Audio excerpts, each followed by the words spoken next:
ஒரு கோமாளி மன்னனுக்கு மீன் கொண்டு வந்தான் ஒரு மீனவன். அரிதான இந்த மீனை தாங்கள் வாங்குவதுதான் பொருத்தமாக இருக்கும் என்றான்.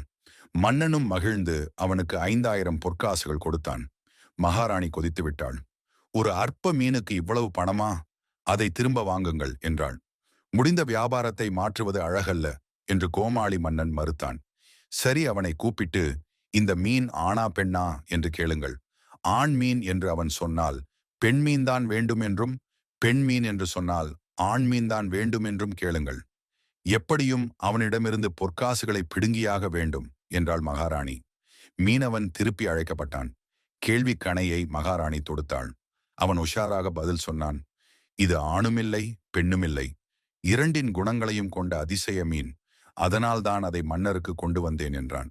இந்த பதிலால் நெகிழ்ந்த மன்னன் மேலும் 5000 பொற்காசுகளை கொடுத்தான். அதிலிருந்து ஒரு காசு தரையில் விழுந்து ஓடியது. மீனவன் அதை தேடி எடுத்தான்.